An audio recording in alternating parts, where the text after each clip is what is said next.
Welcome to the meeting of the Conservation Commission for Wednesday, October 18th, 2023. The time is just after 6:00 p.m. And we will start with a roll call of commissioners. Member Charpentier. Here. Member Cook. Here. Member Gradwell. Here. Member Sargent. Here. Member Viteri. Here. Member Gullah. Here. And Member Jackson. Here. I guess I forgot to read as the recent amendments to the open meeting law allow, the Conservation Commission will continue to hold meetings remotely. Adequate alternative access to the meetings is provided through the Zoom link. So continue to check the updated calendar and agendas for the updated Zoom links and call-in information. All right. First up is administrative briefing. Anything to report? Enforcements, violations, anything, Chuck? Nothing really, but as usual, I'll go through a list of projects that will be continued for those folks that are waiting for those projects. NOI 0282884 for 284 Atlantic Road. That'll be continued to November 1st. NOI 0282929 156 Atlantic Street will be withdrawn. NOI 0282950 for 160 158 Rear 154A Essex Avenue. That'll be continued to the meeting of November 1st. NOI 0282955 83 Delaware Neck Drive will be continued to November 1st. And that is it for now. Okay. Moving along, next up would be the public comment period. This is the period where the public is welcome to speak for its conservation issues that are not, I repeat, not on tonight's agenda. You may do so by hitting the raise your hand button at the bottom of your screen or hitting *9 from your phone or handheld device. We currently have 16 attendees and there are no hands up at this time. Okay, seeing none here, I'm going to close the public comment period. Next up is minutes review and approval. The October 4th minutes, I guess. I would assume we have a quorum here. I'll be abstaining. Okay, Commissioner Jackson moves to approve the minutes of October 4th, 2023 for the Gloucester Conservation Commission as amended. Charpentier seconds. Roll call. Member Charpentier. Yes. Cook. Yes. Member Gradwell. Yes. Member Sargent. Yes. Member Viteri. Yes. Member Jackson. Yes. Okay. Moving right along, continued business. We have notice of intent 28-2884, 284 Atlantic Road. Enclosed construction of a retaining wall and yard, removal of deteriorated fieldstone wall and coastal bank, coastal beach, and land subject to coastal storm flowage. Garrett M. Tennyson of Tennyson Environmental LLC representing. I guess we're continuing this to November 1 because of no new info at this time. Commissioner Jackson moves to continue NOI 0282884 at 284 Atlantic Road to the Conservation Commission meeting of November 1. Charpentier seconds. Roll call. Member Charpentier. Yes. Cook. Yes. Member Gradwell. Yes. Member Sargent. Yes. Member Viteri. Yes. Member Gullah. Yes. And Member Jackson. Yes.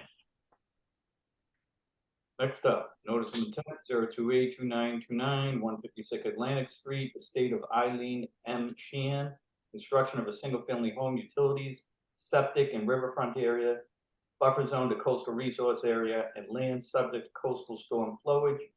Benjamin Mannix, Eagle Brook Engineering and Survey LLC, requesting to withdraw without prejudice. Commissioner Jackson. Commissioner Jackson moves to withdraw without prejudice NOI 0282929 at 156 Atlantic Street. Charpentier seconds. Roll call. Member Charpentier. Yes. Member Cook. Yes. Member Gradwell. Yes. Member Sargent. Yes. Member Viteri. Yes. Member Gullah. Yes. Member Jackson. Yes. Next up, notice of intent 28-2960, 16A, 18A 2022 Beach Crop Road, Ronnie Solman and Joel Messina and Vanessa Cephalo representing themselves, I guess. Oh, wait, got cut off on mine, but this is in regards to the connection of 3 adjacent homes to city sewer in land subject to coastal storm flow, buffer zone to coastal resource area. Stephen Cephalo and Joe Messina representing. Yes, we're here. Okay, so we had a discussion last week and there was some edits or changes you were going to make. Is that correct? We're pretty much waiting for the NOI number for this one. Oh, still, huh? Hasn't dropped. No, it did fill up. It's 0282960. Oh, okay. I was gonna say, I thought that made sense. So at this point then, what were the open questions? Or were there any? Or are we just voting on it? I don't think there were any open questions. That was my understanding. There are no Yeah. open questions. Just waiting for that DEP assignment number. Yeah, they had done everything we'd asked them to do. Okay, well, let me go over for public comment period, just to be safe. So Sure. anyone in the public wish to speak for or against the project at 16, 18A, 20, and 22 Beechcroft Road may do so now by hitting the raise your hand button at the bottom of your screen or hitting *9 on your phone or handheld device. We currently have 15 attendees and there are no hands up at this time. Okay, seeing none, hearing none, I'll close the public comment period. Why don't we just do roll call comments on the commissioner, Chuck, to be safe? Member Charpentier, No comments? Member Cook, No comments. Member Gradwell, No comment. Member Sergeant, All dewatering must be adequately treated before being discharged, and existing wastewater collection systems must be abandoned in accordance with Title V. Member Lettieri, I think I recall an issue about 3 different properties being on a single NOI and that perhaps affecting whenever a certificate of compliance came in. I don't know if we resolved that issue. Bella, I have nothing else to add. So why don't we answer that, see if we can answer Mr. Vinatieri's, Yeah, I think Chuck, and I'll just take my comments. I have no further comments. I do think Chuck addressed that issue. Chuck, would you mind refreshing us? yeah, because we have the signatures of all the various property owners on the NOI, we can approve a project that's on multiple parcels. It just needs to be, put on the deed for at least one of the parcels. And, but there's no issue with having a project that spans multiple. okay. So I guess we can close the hearing. Yes.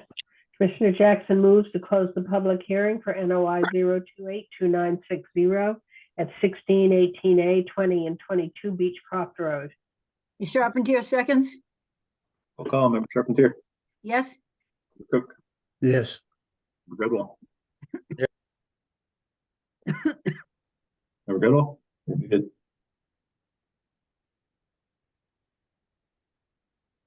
Barry, you're muted. Yes. Member Sergeant, Yes. Member Lettieri, Yes. Member Gullah, Yes. Member Jackson. Yes. Looks like you're all set. Great, thank you so Nope. much. Okay, good luck. I just want to Thank say, I just want to say thank you for the commission for spending time on this project and for approving it. Thank you. You're welcome. Bye now. Bye-bye. Next up is notice of intent 0282950 160 and 158R 154A Essex Avenue, Upper Banjo Pond LLC. Construction of road, utilities, drainage, dam reconstruction, installation of a dock, float, and buffer zone to BVW land underwater body, and inland bank. Joel Pavaza is Seaside Legal Solutions. He requests a continuation to the meeting of November 11th, 2023. November 1st, Oh, what did I say? 11th. Oh, I'm sorry. Yeah, November. Right, I Okay, moved it. is Mr. Favaza here? He was going to come. Oh. I didn't see him in the queue. I don't see him. I did tell him he did not need to be present just Right. for continuance, so I don't see him here. Okay, all right. And Commissioner Jackson moves to continue NOI 0282950 at 160, 158R, and 154A Essex Avenue to the Conservation Commission meeting of November 1st. Charpentier seconds. Roll call, Member Charpentier, Yes. Member Cook, Yes.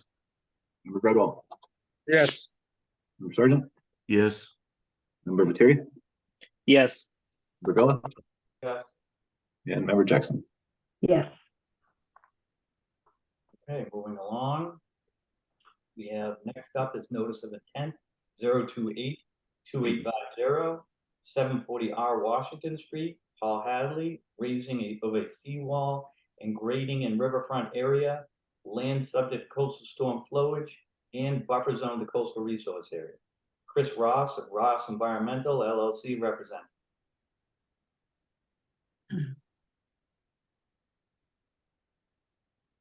Be promoting the panelists now, and Paul here as well.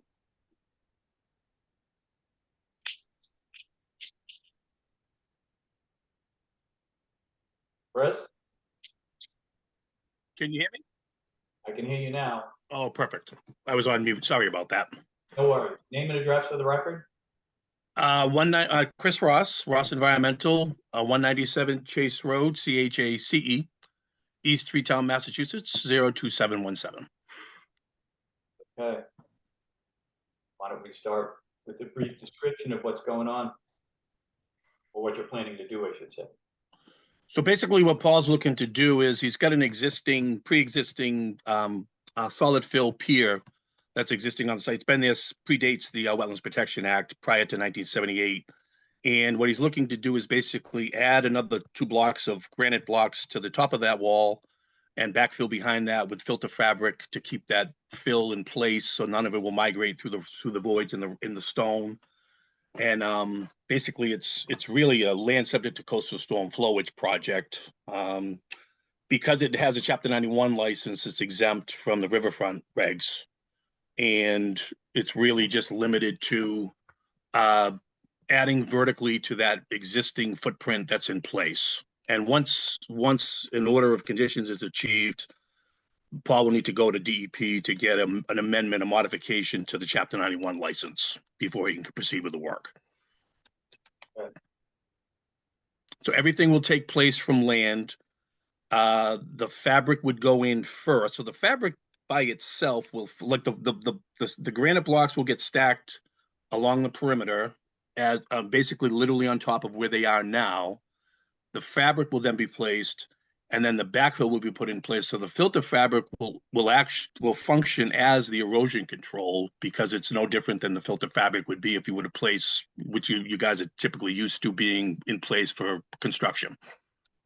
So the fabric will contain the fill once it's in place. And again, prevent the fines from migrating through the blocks. Okay.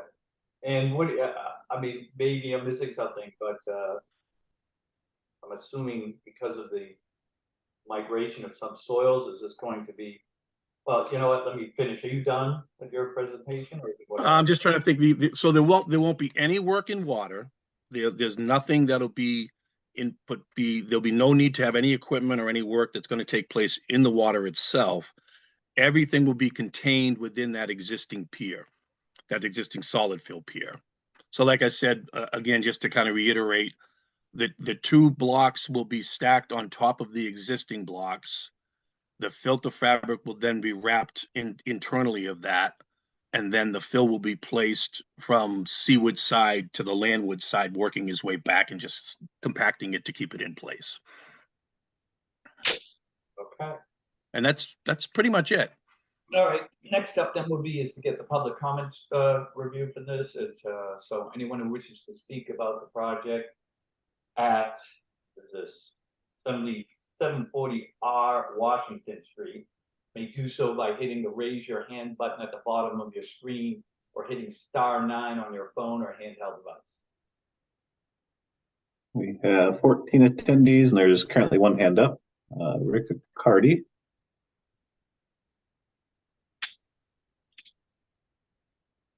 Mr. Accardi, can we hear you? Can you hear me?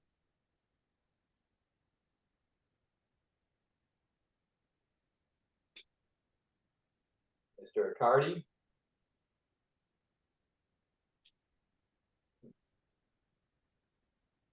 Your hand is up, but we can't hear you. Are you muted?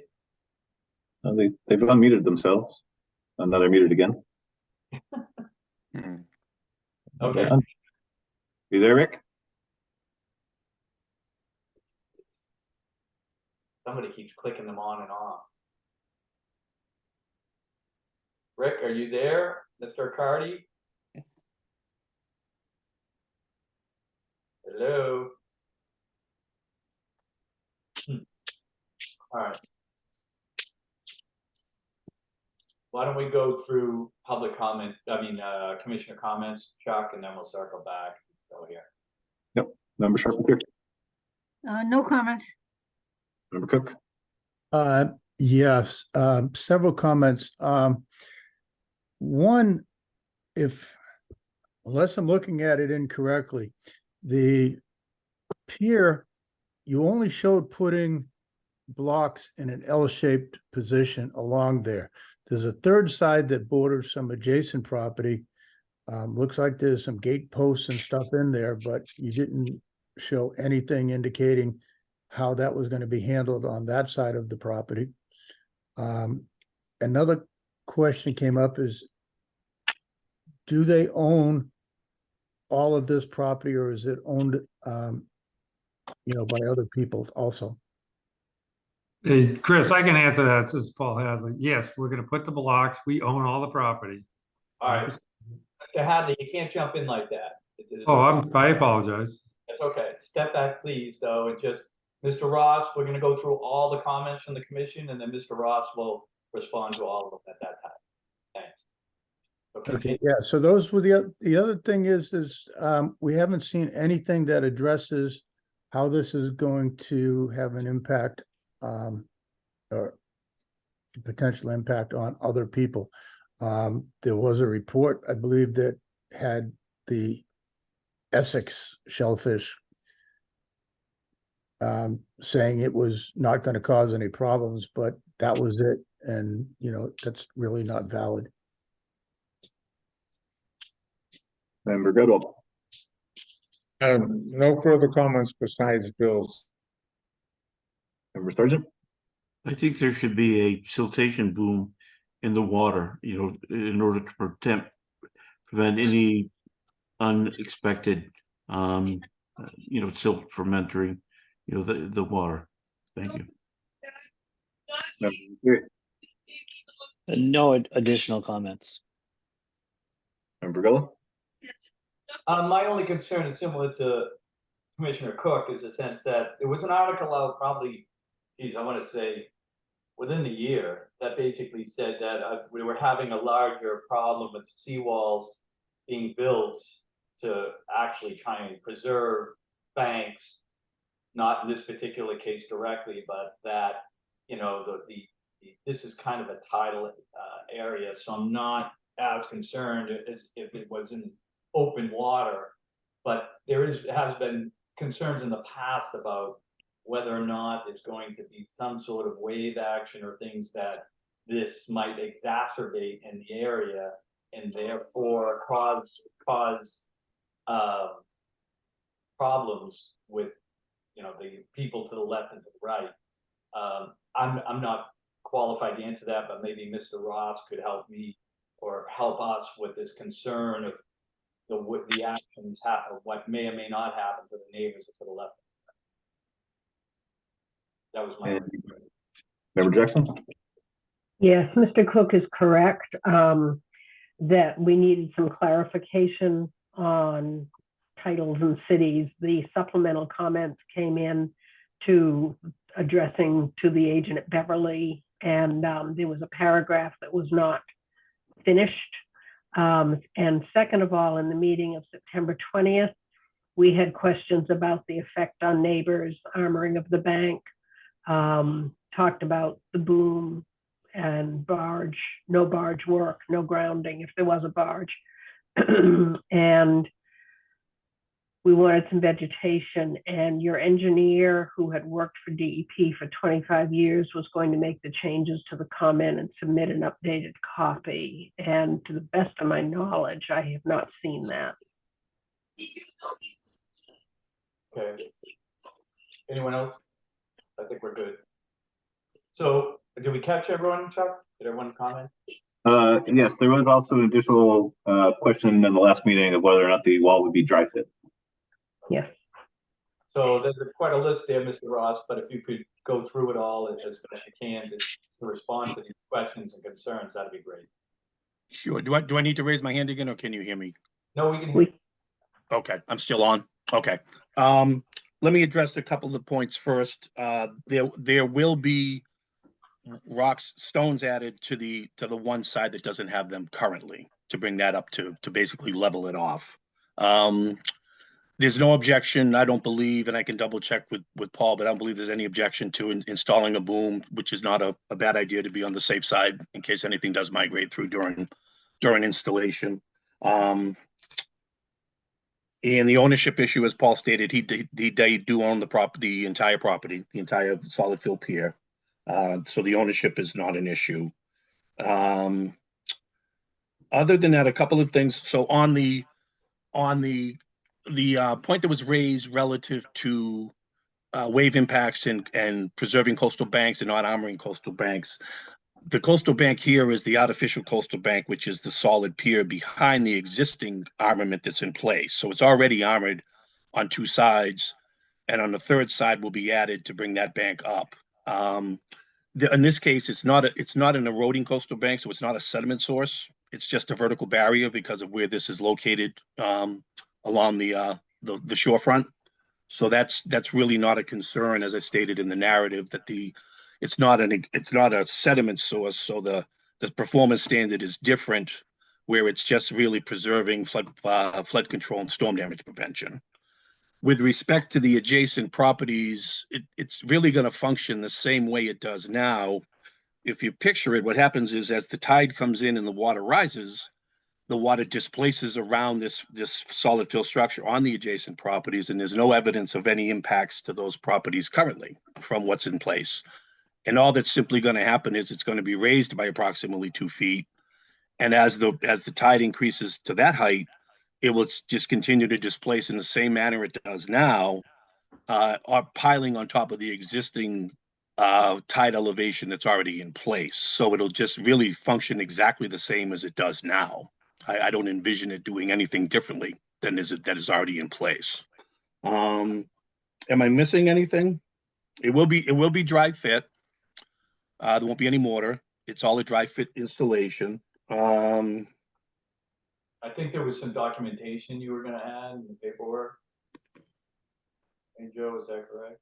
Or he had said that he would provide an updated copy from the engineer testifying to the fact that it would not have any impact on the neighbors.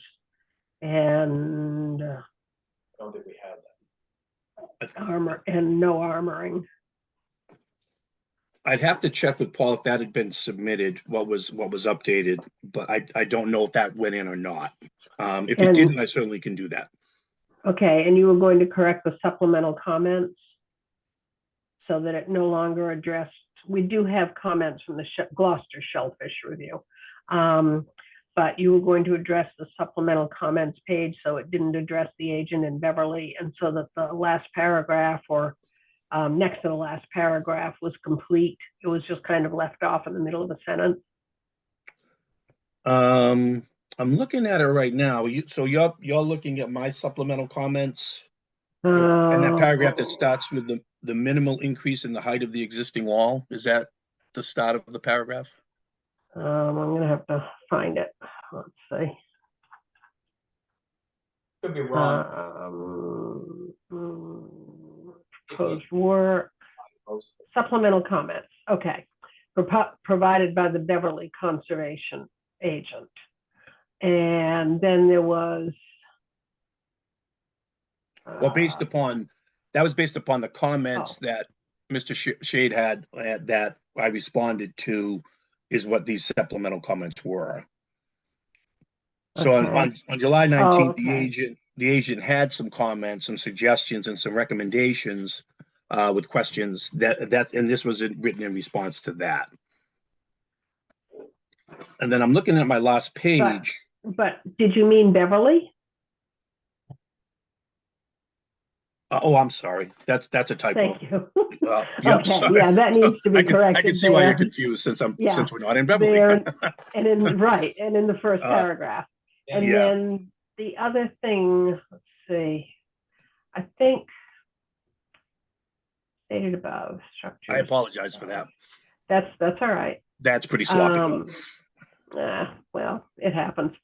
Provided.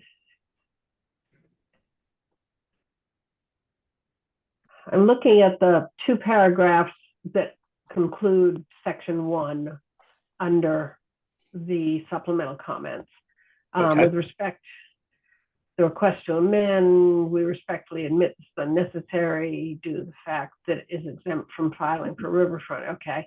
As stated above, the regulations state structures and activities subject to waterways permit or authorized prior to 73 are exempt provided the structure activity is subject to jurisdiction. Okay. All right. Not sure what I meant there, so we can both apologize to each other. Okay. All right. And basically what that means is once a final order is in place, Yeah. Paul then has to go to DEP. Like you don't go to DEP waterways first because they can't do anything until they have a final order. So. Right. Yeah. Something about one of those made me feel it was incomplete, but it wasn't. Oh, Okay. No, I've got it. Okay. On the next page. The Okay. next page. The minimal increase in the height of the existing wall and the placement of fill within the solid pier will not change flood paths or velocities. Flooding and movement of tidal flow and storm waters will function as they do currently. Waters will be displaced by landforms, structures, etc., as they currently are on incoming and outgoing tide. The reason compensatory. Oh, does it end right there? Yep. Oh, okay. Can I just read this into the record then? Yes. It says the reason compensatory storage is not required for fill within land subject to coastal storm flowage, because the amount of fill is infinitesimal in relation to the Atlantic Ocean coupled with embayments and coastal rivers. So, as you know, land subject to coastal storm flowage doesn't have any requirements for compensatory storage because of the sheer volume of the ocean versus inland floodplain areas where riverine situations result in impacts to floodplain, which have to be compensated for. So if you fill, 100 cubic yards of floodplain in an inland situation in bordering land subject to flooding, you have to provide on an incremental basis compensatory storage. So yeah. Okay. In these coastal embayment areas like this, there's no requirement for that. Okay. Okay. Sorry That's about fine. that. I don't know what happened on that. Yeah. Why that Somebody got got cut out. tired of typing. Okay. Yeah. Well, it's All right. weird though, Thank because you. it's in my copy that I just printed out. So, and do Yeah. you have a paragraph after that? Yes. Okay. Yeah. So okay. Yeah. Alrighty. All right, thank you, Russ. I'm gonna just cycle back to, there was a couple hands raised that I saw. I don't know if you want to cycle back to those, Chuck. Yeah, we can try. There was another phone number that's popping up. I don't know if the Accardis are trying to call in, but we can try Rick Accardi again here. Yeah, if you can't, Commissioner Cook has a couple comments he wants clarified again. Accardi, can you unmute yourself? Can you hear me? Yes. I could hear you, but you got to get closer to whatever device you're using. Okay, all right. There you are. First of all, yeah, this is Rick Riccardi, 742 Washington Street. I'm adjacent to Mr. Hadley's property. Yeah. Can you hear me? Yep, go ahead. Right, at the last meeting, Mr. Guller asked Mr. Hadley to look at the impact on adjacent properties. Mr. Hadley replied, the rise would be infinitesimal. Infinitesimal is an abstract and derogatory word to describe the amount of water that could be forced onto my home by raising his dock wharf. There have been no precise or even ballpark calculations of how many gallons are going to be displaced onto my property. So I calculated the amount of gallons that normally sit on Mr. Hadley's parking wharf when the tide rises 12 inches, which happens all the time. I'm not even going to take into account high storm surges and moon tides and high winds. During great storms, the water levels are higher, so the gallons will be much higher. But let's just use 12 inches as an example. I use the formula length times width times depth to get the number of gallons, which is 2,700, according to the survey provided by Mr. Hadley, his ballpark dimensions. Then you multiply 7.47, and the result is 20,169 gallons. That is not an infinitesimal amount of water to me. Now, I understand that not all this water is going to be forced onto my property, but a good portion will. This is very dangerous to my foundation and my actual seawall. When his parking wharf is raised, it is going to create a funneling effect, which will thrust a large portion of the 20,000 gallons at my seawall and foundation. It will create a Venturi effect. Water passing through a constricted area will increase in velocity. As you raise the parking wharf, the water has to go somewhere. Because of the direction of storm surges on a northeast storm, the water is already forced into this triangle between our properties. Now raise the parking wharf, and the velocity of water is going to violently increase the ramming of the water into my seawall and foundation during storms. We have all seen a wave crash into a wall and the ripple effect that ensues. This is eventually going to wash up my seawall and damage my foundation. Oh yeah, actually, he doesn't own all of the property that he's talking about.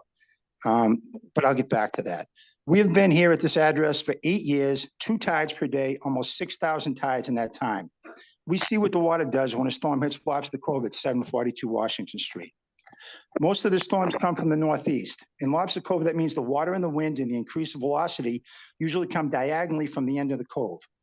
Many of the tides we have witnessed have whitecaps created from the velocity of these winds and even greater in a storm. We have photo documented these. The water is already forced into the corner of my property where Mr. Hadley wants to raise his parking wharf. After talking to federal and city officials, they said these jetties and parking wharfs would never be allowed to be built today because they interfere with coastal flow. By raising the parking jetty, coastal flow is altered. When you change this normal flow of water in nature, it causes other issues to somebody else. And in this case, that somebody is me. When we built our house, we were only allowed to repair our seawall in its exact location and height. If damage occurs from Mr. Hadley's project, who's going to protect us? At the beginning of this request, it was said that Mr. Hadley had to prove negative determination. By definition, negative determination will not have any coastal effects. They cannot prove negative determination. In fact, by Mr. Hadley saying there is infinitesimal damage, he is admitting that he can't prove negative determination. We are not against solutions. We are friends with most of the people renting his dock spaces and understand it is an inconvenience for them at times getting their feet wet, getting to their boats. We live here and will for the remainder of our lives. We are fighting for the preservation of our home. He is proposing this huge increase to his parking wharf, not to protect his rental property, but for the convenience of his boaters. And in summing up, a negative determination is a determination by a federal agency that a proposed activity will not have any coastal effects. And my wife wants this. Yeah, but there's 3 people in that one. Yeah, also another point she wants to make out is he doesn't own the entire wharf. He only owns a third of it. And in his diagram, that was cleverly left out. The last thing I want to say is DEP and the Mass Division of Fisheries said we couldn't raise our seawall. How can he be allowed to raise his? Thank you very much for listening to me. Thank you. Okay, so there's a lot to unpack there, obviously. I actually hate that term, but anyway, so Mr. Roth, I think what we're going to have to do, you should take a look at the concerns of the neighbor, this particular neighbor, there might be other neighbors, I don't know. But unless Chuck has anything else to add, I think it just for the benefit of the neighbors, if we could just continue this one more time to get a little bit more information about this, what may or may not happen when this wall gets extended. A bit of a concern to, I guess, the neighbors, but me as well, and I think some of the commissioners. So, commissioners, I think a couple of you had other comments. Do you want to? Yeah, it's just Commissioner Cook. I still have questions about, as I said earlier, about adding the height to the seawall.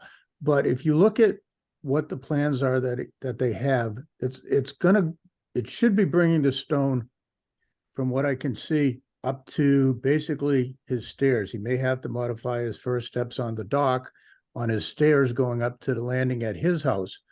So I'd like the drawings to show exactly how far it's going to extend up there.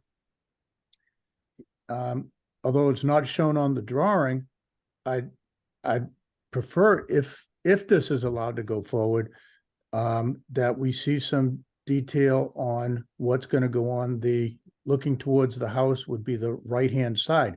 There does appear to be two posts that indicated some type of access way or whatnot, but I'd rather not see stone.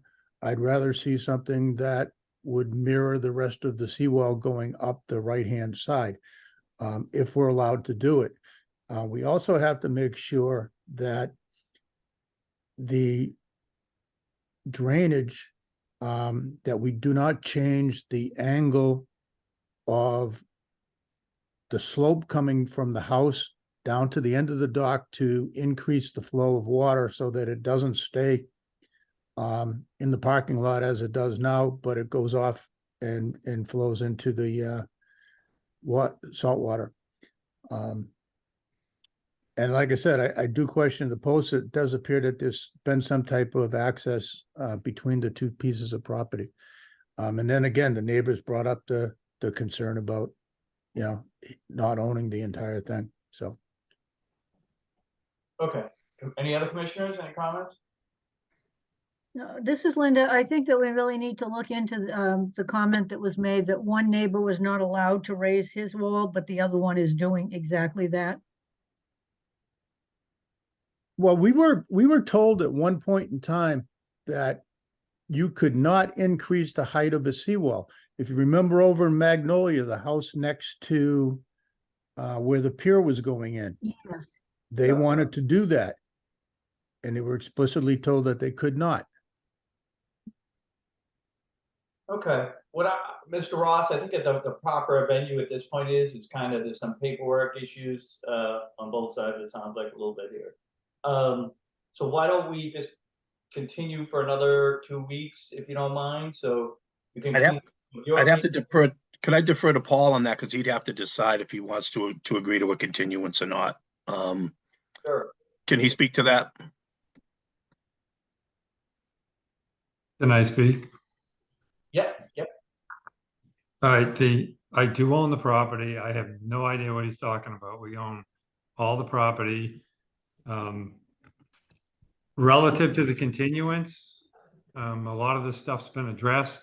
I'll have to talk to Chris because I know there's another option to do this. I want to work with the city of Gloucester. I've been here. I own properties here. This is not a parking lot. Essentially, we just, it's just to come down and access. Nobody parks there except myself and the family. So we don't allow people to park there. There was mention about the flooding of, we'll keep the pitch so the flow is back into the ocean. So the puddling, whatever, the puddling's my problem. I don't understand why it's an issue here. So with all that said, I'll have to talk to Chris to see what my options are relative to a continuance, but I guess tentatively, he's texting me, but tentatively, hold on, just reading stuff. So it's tentatively, I guess we can continue it, but we'll see what happens after that. Would that be 2 weeks out if it was a continuance? Okay. I'd recommend, Paul, that we do that. One more continuance, I don't think is a bad thing. We can then address some of the comments that were made and tighten things up a bit. That'd be helpful. Yeah, understood. We were just trying to get a understanding of all the issues, and then it went from a handful of them now to a multitude more of them. So, yeah, I'm just trying to keep up. I can address everything. It would be nice if we had you know, all the issues on one, you know, on one document or one email that says, please address all these things. But if we keep continuing and it's more and more and more and more, it's not conducive to getting this issue resolved. May I say something here, Rob? Yeah, sure. With all due respect, everything but the ownership issue was brought up in the meeting of September 20th. And it was we asked you for documentation, and that didn't come. Documentation for what specifically? The documentation, we asked about the armoring, the effect on neighbors, the boom, the no grounding if a barge was used, whether or not it would be dry laid. And we wanted some vegetation.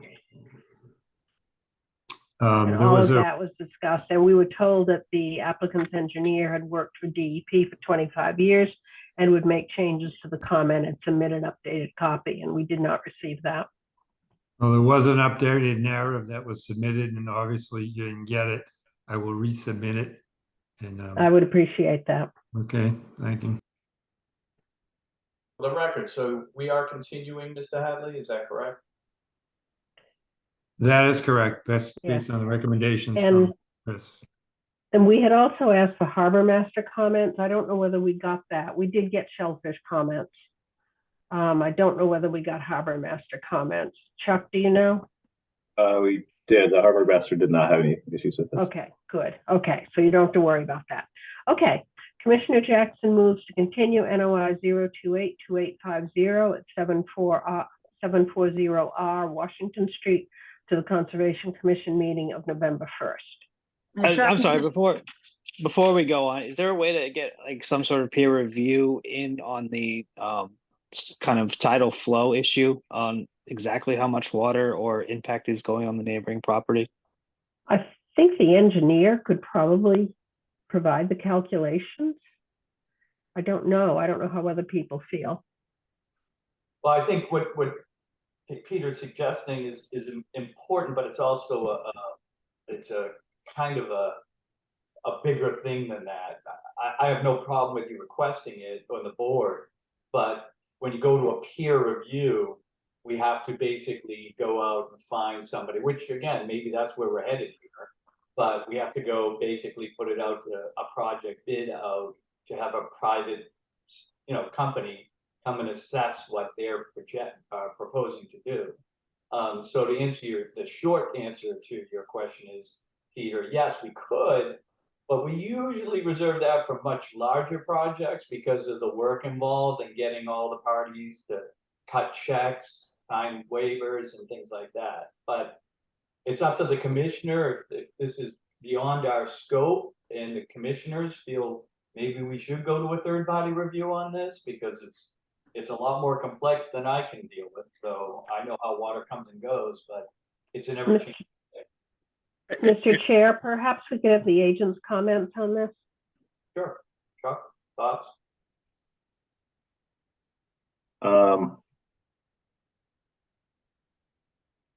I mean, I guess if the applicant can provide, you know, a bit more analysis on it, I don't know if that would alleviate some questions of the commissioners and then, you know, determine at the next meeting if we want to do a third party review at that point.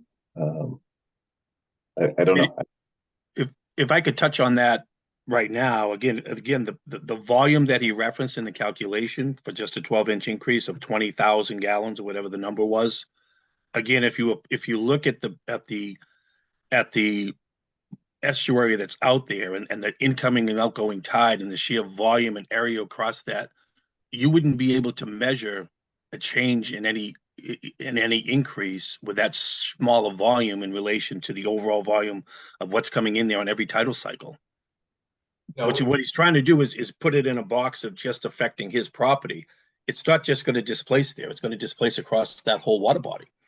So I don't think it would raise it a sheet of paper in elevation. I would. You wouldn't be able to measure it. And I won't argue that obviously you're in a coastal situation, so there are impacts on every storm event. And some are worse, as we know, some are worse than others. And nor'easters are probably your worst storm events. But it shouldn't change anything as to what's being proposed here in relation to what else is happening to everyone else out there. Perhaps the engineer could explain that in an analysis for us.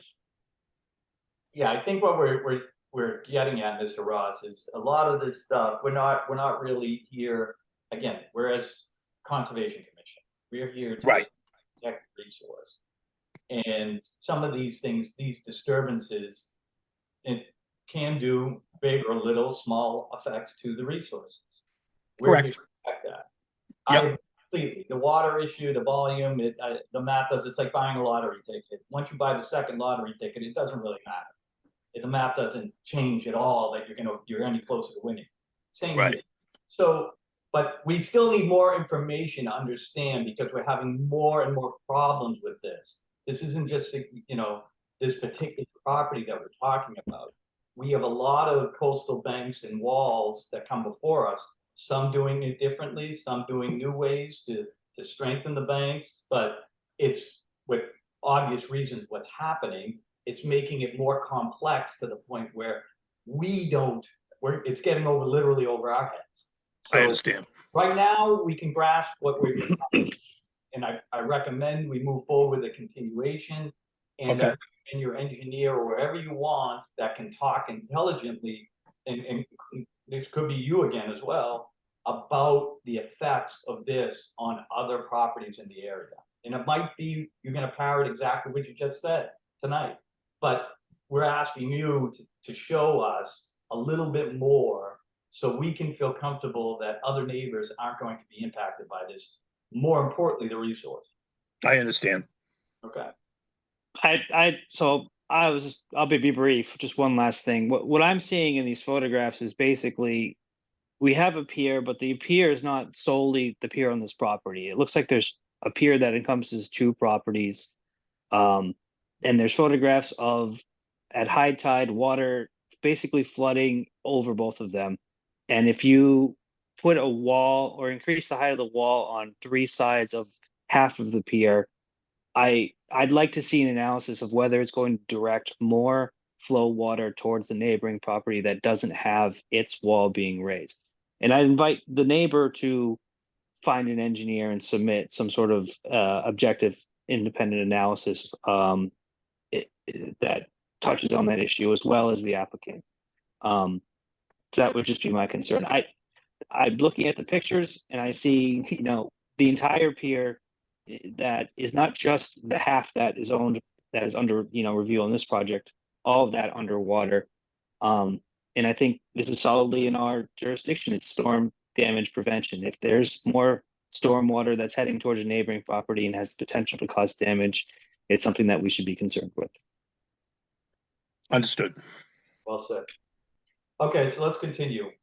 Yeah, there's a motion on the floor. Okay. Linda, you want to second it? Yeah, Charpentier seconds. Roll call, Member Charpentier, Yes, Cook, Yes, Member Gradwell. You're muted. Brad, you're muted. Barry, you're muted. You're still muted. All right, we have enough. Keep going. Member Simon, Yes. Member Terry, Yes. Member Bella, Yes. and Member Jackson. Yes. Thank you. We'll see you in 2 weeks. Okay. Thank you very much. Have a good night. All right. Next up. Notice of intent 28-2955, $83 Dolvers Neck Drive. Louis Lucas, replacement of collapsed seawall and Coastal Bank, Coastal Bank, land subject to coastal storm flowage and coastal resource area.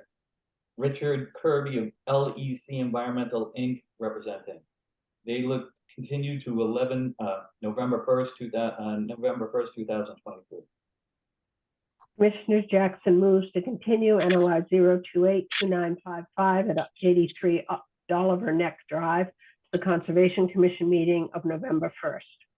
Charpentier seconds, Call, Member Charpentier, yes, Member Cook, Yes, Redwall, Harry, you're mute. You're still muted. Can't hear you. Member Sergeant, we got a yes. Yes, Gary, Yes. Member Gullah, Yes, Member Jackson. Yes, okay. Moving along, where are we here? Notice of intent. Notice on 02829581 Salt Island Road, John Paul Martignetti, 1 Island Road LLC, renovation of an aperture, never can do that word. In buffer zone to coastal dune, coastal beach, land subject to coastal storm flowage. I don't know what P stands for, but Chase Bernier of SWCA Environmental Consultants representing.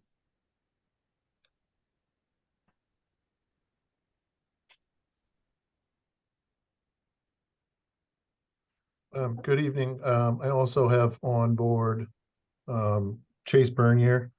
Not sure if you see him. Yep, he is promoting now. And I believe you may have Mike Giuliano on there as well.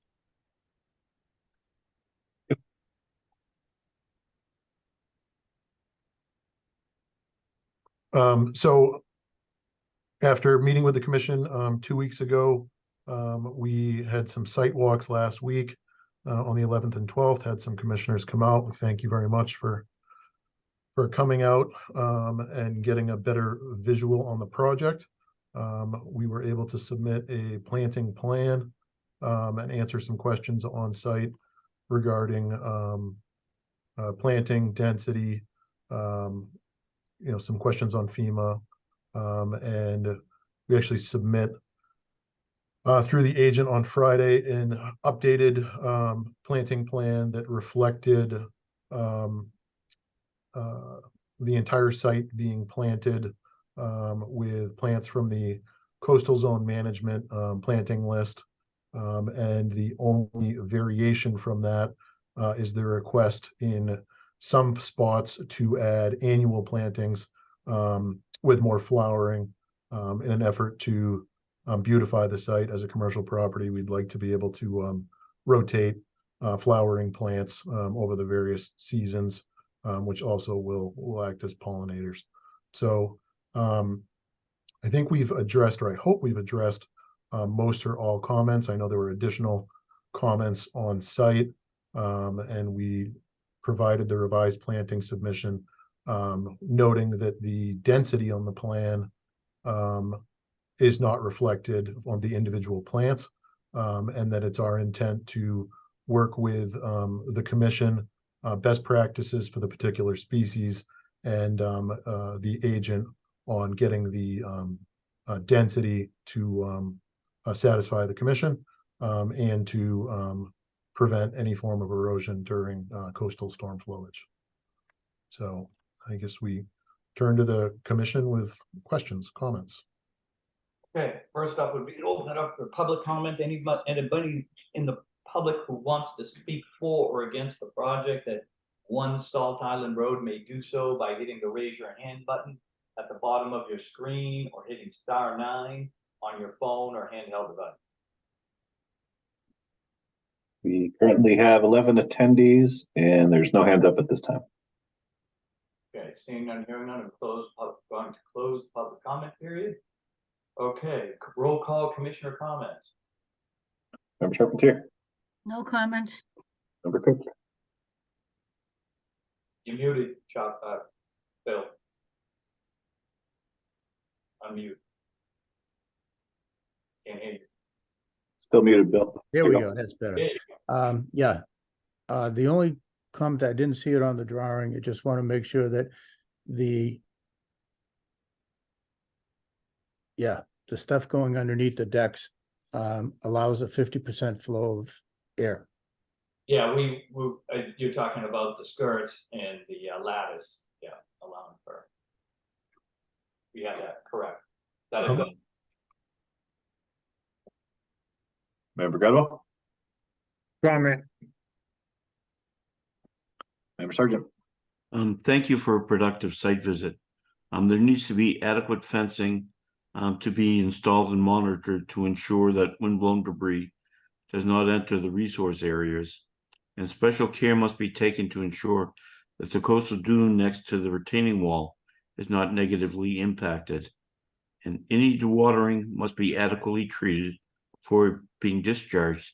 And I didn't hear that Natural Heritage has really responded, and I'd be interested to hear their comments to make sure that piping plover habitat is protected. Member Viteri, Yeah, I'd want a condition for any lighting to utilize kind of best practices to minimize any light impacts on the beach wildlife habitat.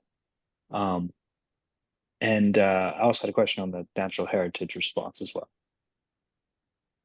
Member Gudwell, Yeah, similar with the lighting and any other items that can be, addressed in terms of the lighting's obviously a big one for critters in the area, but we talked about that on site. It was a very good site visit, by the way. Other than that, again, light bleed is a concern in the plover issue, and I think you addressed the plantings pretty well, so I think I'm pretty good now. Member Jackson, No, I would like to hear from Natural Heritage. Okay, so gentlemen, that's it for us. So it's pretty short list, but it seems like the national heritage issue is probably going to be a sticky wicket. I will, I'll defer to Chase, but on all the other comments, I'm fine with all of those being conditions as a part of an order. We certainly can comply with all of those. Chase, do you want to comment on Natural Heritage? Yeah, sure. We submitted the Natural Heritage, their NOI to Natural Heritage for review. I believe it was on September 24th. So we'll have a response back by October 24th. That's the deadline that Natural Heritage has. We have not heard from them yet as of 6 o'clock this evening. What's your feeling? How far out do you think they'll be? Kind of a crapshoot, I know. I mean, they have until the 24th, so that's kind of their deadline. Oh, I didn't get it. I'm sorry. Okay. I did reach out to them, I think Monday or Tuesday, and they have received it. They just haven't had a chance to get to it yet, but they do plan to get something to us. Yeah, we got the confirmation emails of that it's been received, and it's got, it's in their queue and everything, but we have not received their determination letter yet. Right. And Mr. Martin, you had said on site, and I appreciate it's a tight site, it's a small site, everything's going up on piers in terms of the main building, which is great. Now we'll get some stand migration. I've had there for a long time. That being said, I have to reiterate, and I don't know, maybe it's just a meeting with Chuck, one of your beginnings, but it's the trash has got to be, and the trash might even not be your trash because it's a beach, but it's the biggest issue that we're going to get calls on, between potentially animals getting or bird problems. The next one's going to be trash. So we would really appreciate, I know you said on site, if you have to, you'll put a fence around the place and do it. Whatever you have to do, but trash getting into the ocean is not a good thing, and it doesn't look good for this commission if we approve a project that didn't take the care that they said they would when we voted on this. Yeah, anything and everything we can do in our power. The intent being to have temporary construction fencing, but we will have superintendent on site for the duration of construction. And that will be a condition of all contractors on site, that nothing is to be left loose or unsecured, because we understand that, there are weekends where people are not on site. So we want to make sure that everything is secured. So again, we're fine with any condition that we have to notify, any and all workers on site that everything is to be secured such that, there's no windblown debris. Yeah, and I want to be clear, it's really both. I mean, it's the human aspect, but I'm also talking about construction materials going around. Correct. Okay, commissioners, and Chuck, anything to add to this? I didn't hear Mr. Sargent mention his 2-year monitoring for the installed plants. So Slip it. I would assume you want that, Dave, your 2-year monitoring? Well, this wasn't mitigation, so I didn't think that we could.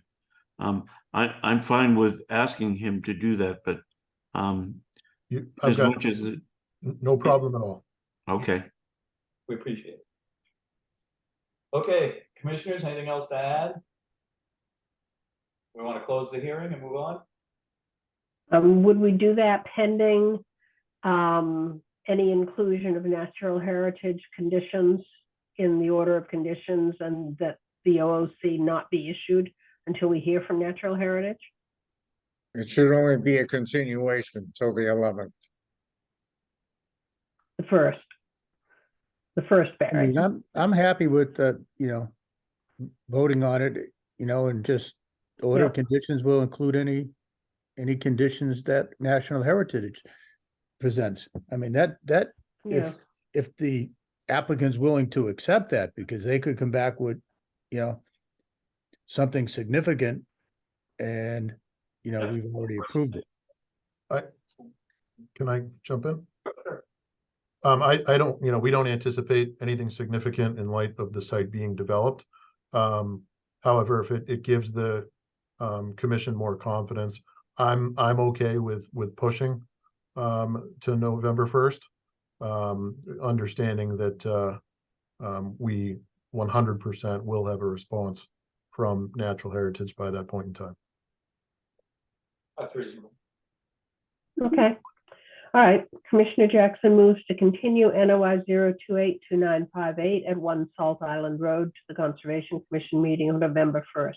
Thank you, Sure. Mr. Martinetti. Charpentier seconds? roll call, Member Charpentier, Yes? Member Cook, Yes. Member Gradwell, Yes, Sergeant, Yes, Member Terry, Yes. Member Bella, Yes. Member Jackson. Yes. Thank you. Have a good evening. You too now. Thank you. You too. Okay. Next up is new business, RDA 1773, 436 Washington Street, Kodiaton. Removal of vegetation, installation of natural playground and path and riverfront area and buffer zone to coastal resource area, Kodiaton representing. Do we see him, Charles? I had reached out earlier this week. I didn't get a response. I don't know if anybody is here to represent the project. Please raise your hand. Not seeing any hands up, so I think it's another no show. Okay. Commissioner Jackson moves to continue RDA 1773 at 436 Washington Street to the Conservation Commission meeting of November 1st. Charpentier seconds? Roll call, Member Charpentier, Yes? Member Cook, Yes. Member Gradwell, yes, Member Sergeant, yes, Member Terry, Yes. Member Bella, Yes. Member Jackson. Yes. Okay. Next up, RDA 1792, 29 Poplar Street, Robert V. Wynot, installation of a deck and riverfront area, Robert V. Wynot represented.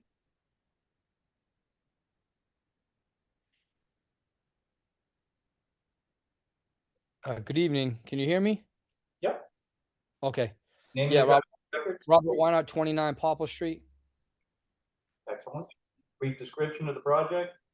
So this is just it's on the back side of the house. It's a 12 by 20 deck on the back side, on the existing house where the ingress egress is on the back door.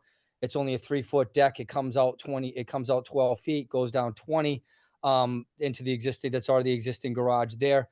There's nothing that's been ripped up in the ground. It's covering, the deck is going over which was grass or the existing walkway that the prior owners had there. And then a step down at the end with intention to put plantings right on the side of the deck, right in front. I know the question was about soil, but the soil that was used is all put in the yard. I've planted many things in this property in the front. If you ever drove by, you could see I did a lot of perennials. I built a whole wall that put all kinds of plantings there. But in the back, I had arborvitaes. Unfortunately, most of them got hit with blight. So whichever ones get hit with the blight and came out, I would put the soil there and plant new grass. So that's what it is. Okay. I'll open up for public comment. Does anybody in the public wish to speak for or against the project at 29 Poplar Street? If so, you may do so by hitting the raise your button at the bottom of your screen.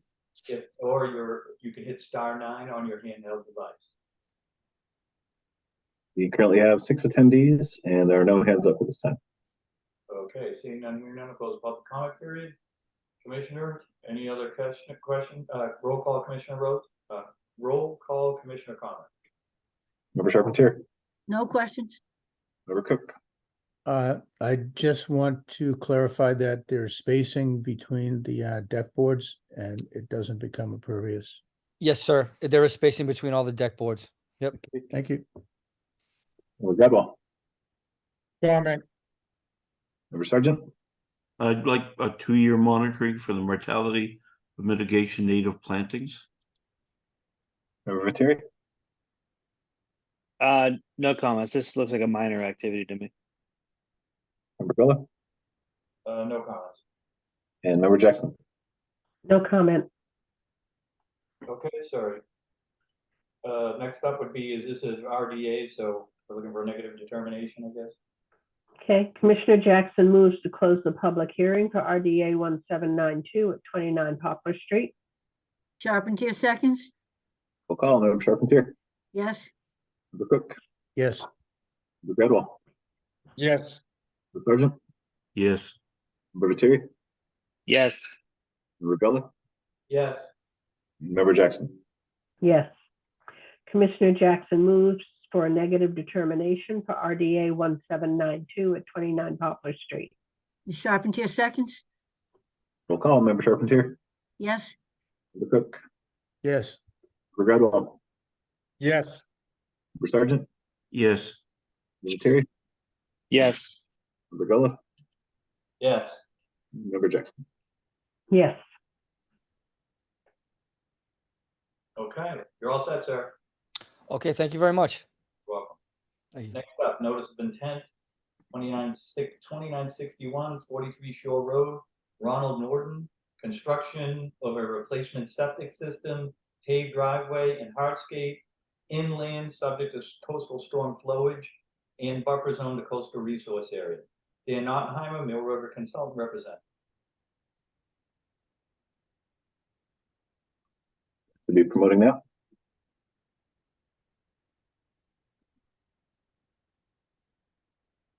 Mr. Ottenheimer? Yes, good evening, Commissioners. Name and address for the record?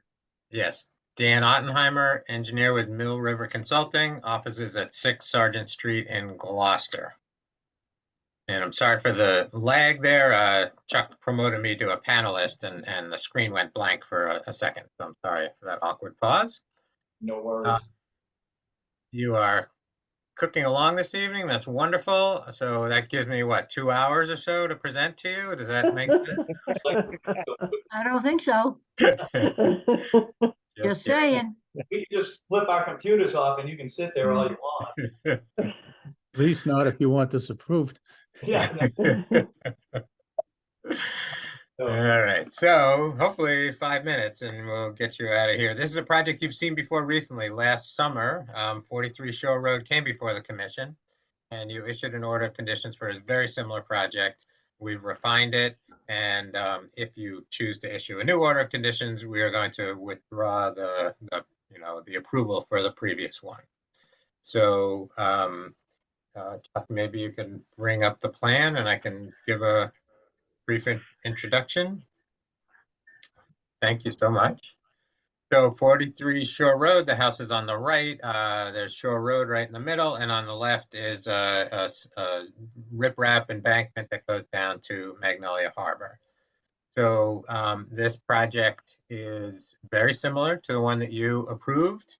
The core of it is identical. It includes building a new septic system, expanding the driveway, managing the runoff water from the property, so it no longer goes out onto Shore Road, and replacing and expanding the deck that's around the house. So those are all aspects that were part of the previous order of conditions. Things that are different and frankly improved are the primary one is that the owner worked with FEMA and had the flood zone adjusted more accurately through a letter of map revision. So now there is about 4,000 square feet less of activity in land subject to coastal storm flowage than what you had approved before. So that's a good thing. There's also a more formal landscape plan that is been developed, and the amount of plantings and the mitigation is actually increased from what you had approved previously, from 1.5 to 1.6 times the amount of impervious surface.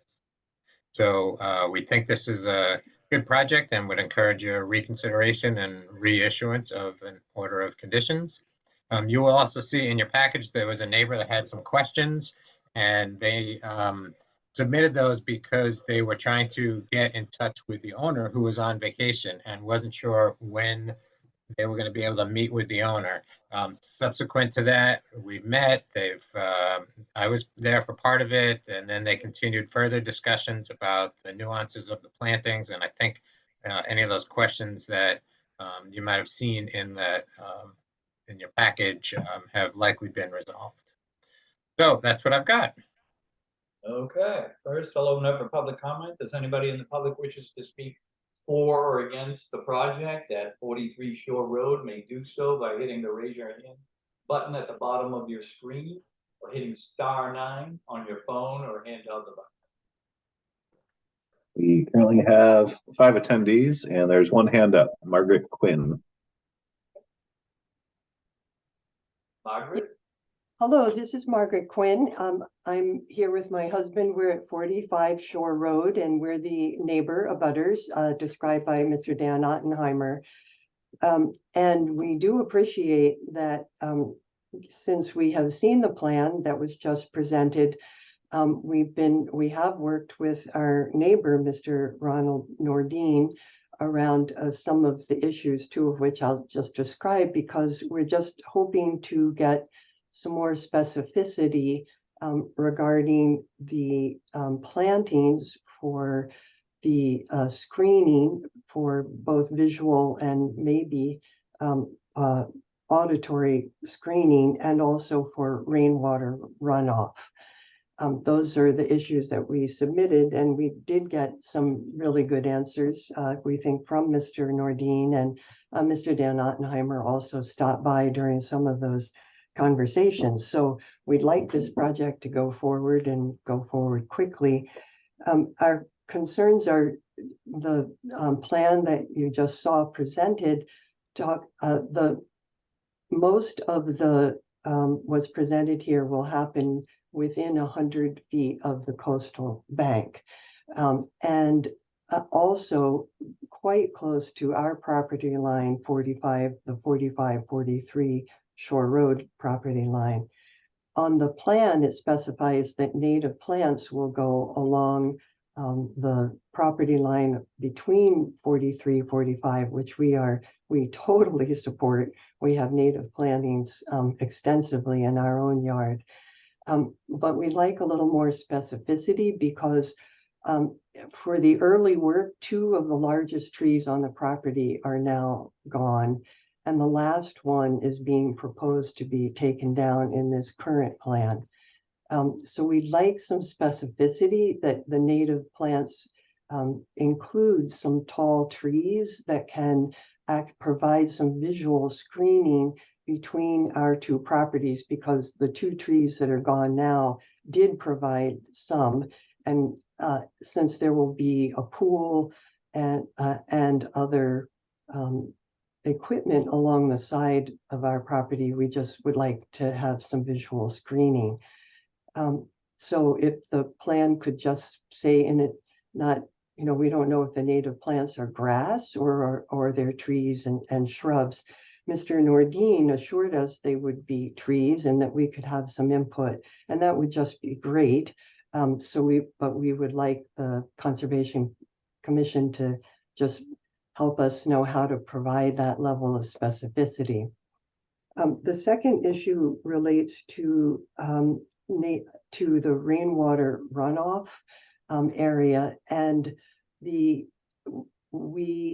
this area of Shore Road does flood, and we do hope that the trenching that's proposed can alleviate some of that. We'll have to, I think, trust the engineers to tell us whether that is possible or not. Our concern in this very front area, it's kind of an oblong shaped area that's right at the edge of the property with Shore Road, is that it says native plants will be there again. I think that's great, but we just want to be sure they're the kind of plantings that for rain garden or rain swale that will actually absorb enough of the runoff. A fair amount of the property in the front is proposed to be paved, and I understand with impermeable surface, probably asphalt. We discussed an impermeable surface, but the reply from Mr. Ottenheimer was that that would be too difficult to snow plow. So we do think there may be more rainwater runoff coming from the higher elevation of the yard down onto Shore Road. And we just want to ensure that that's collected either by the new trenching system that Mr. Ottenheimer just described, and or the additional new native plantings, and be specific about what those are, because Shore Road already floods now during a normal rain, and we just want to protect it as we develop it further. And that's it. Thank you. Thank you. Okay, Mr. Ottenheimer, there's a lot to cover there, so go for it. Of course. First of all, I'd like to say I wish all the abutters to my projects were as well-spoken, as conscientious as Margaret is. So thank you, Margaret. So the 2 points were visual screening and the particular species, and road flooding or water that occasionally is on Shore Road. So as it relates to plantings, as was indicated, the owner, Mr. Nordin, and the neighbors have met. Mr. Nordin wishes to have privacy and is fully intending to plant tall native species along the property line. If you want to put that as a condition in the order of conditions, we have no problem with that. And the second relates to water. The current driveway sheet flows right onto Shore Road. There's zero water management on the property the way it exists today. We are proposing to capture all of the water from the new driveway and manage it on our own property through an infiltration area. So I think there'll be a significant improvement to water conditions on Shore Road. Into that. Okay. Is that it, Mr. Ottenheimer? You done? Yes, correct. Yep. Why don't we go to commissioner comments, Chuck? Yep, member Carpentier. I'm not sure that we got the specifics on the plantings, did we? No, they have not been developed. Mr. Nordin is working with a landscape designer now. They will all be native. I have provided a list of native species in that's in the notice of intent. And so that'll, if you choose to issue it, become part of the order of conditions. So they will have to be native. But from that list, they have not yet finalized what's going to be where, but Mr. Nordin fully intends to put tall shrubs and trees along the property line, and you can make that as a condition if you wish. Thank you. Member Cook, No additional comments. member Bedwell, I don't see how he's gonna have 100% capturing of the water, having a paved driveway. I think that should be a pervious driveway, and where you're specifying gravel, that it not be stone dust. member Sargent, Maybe I've missed something, but I didn't see a DEP NOI number for this project. And mitigation for loss of trees, I think it should be 2-to-1, replacement for the loss of trees, and there should be a 2-year monitoring for the mortality of mitigation plantings. Member Grillo, Nothing else to add at this time. Member Jackson. I also didn't see a DEP number, and there's a lot of work going on here. It would be nice to see a planting plan, even if it's after, as long as we put in the condition of tall shrubs, et cetera, even if it's afterwards, as part for our records. And I'd also like to hear the agent's comments on this project. Did I miss Member Viteri? Yeah, I've got some questions. No, Is there sorry. is there a leaching field with the septic system, and where would that be located? Also, I'd like to see that little inset oval area between the driveway and Shore Road be a rain garden instead of just an area of native plantings, just to help mitigate some of the runoff concern from the driveway. Also, in support of a condition for tall tree plantings along the property line for screening purposes. Thank you. Okay, well, what that does is, I don't know at this point, Mr. Ottenheimer, it might make sense if you'd be willing to do it, to bump this one more meeting, so you can, Yes, to get What? no, that make sense, or? he doesn't have a, NOI number, he has to postpone. Uh, Have a number. We have No, a that, 2961, it just Oh. came in at like 3 o'clock this afternoon. exactly. And Mr. Chair, we haven't heard from the agent either. Okay, Chuck, anything to add? We did confirm, we did get a number. It hasn't posted to their site yet, but it did come in this afternoon. I guess I did have a question about, the one question was, you show mitigation plantings under the deck. I guess I was curious how high that deck was going to be that plantings could grow under there and persist. And then also, you've mentioned the Lomer, was my understanding it's still in the appeals period. And I guess I'm wondering if we need to consider this land subject to coastal storm flowage until that FEMA is actually effective. The Lomer is actually effective. I also noticed that you show a proposed second story being built on the building. I believe that's going to go to the zoning board, do the setback special permitting.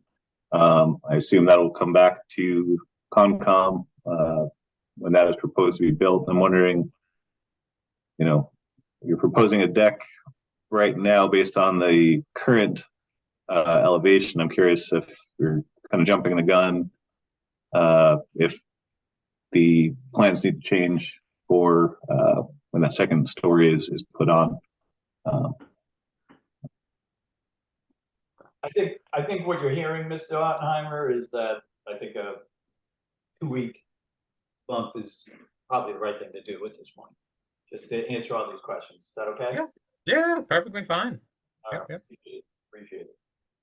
All right, then, if anybody doesn't have anything else to add, or Mr. Ottenheimer, do you have any other questions before we move along? No, they're all good questions, good observations. I'll be prepared to answer them. Not a problem. Excellent. All right, we'll see you in 2 weeks. Okay, then. What is the DEP number? It is 2960 028 2960. No, 2961. Yeah, 6-1. It's 6-1. 6-1. 6-1. Okay. Commissioner Jackson moves to continue NOI 028 2961 at 43 Shore Road to the Conservation Commission meeting of November 1st. Charpentier seconds? Roll call, Member Charpentier, Yes? Member Cook, Yes. Member Gradwell, Yes, Member Sargent, Yes. Yes. Member Grillo, Yes. and Member Jackson. Yes. Okay. Great. Thanks for your time, commissioners. All right. We have, emergency enforcement RDA, but we don't have any documentation complete. Is that it? Yes, they didn't have anything submitted yet. They hope to have something to us prior to the meeting on November 1st. Okay. Anything else to add, Mr. Chuck, or what? No, I'm happy to leave after an hour and a half. Did we end up, moving to, 436 Washington Street, or did we vote on that, or did we just table it? It was. No, we voted on that. I did have a question, though. Linda had asked about moving meetings to 5:30, and we're all present, which is a rare thing these days. Did anybody want to address that? Rob, did you want that, or do you want to postpone it to another meeting?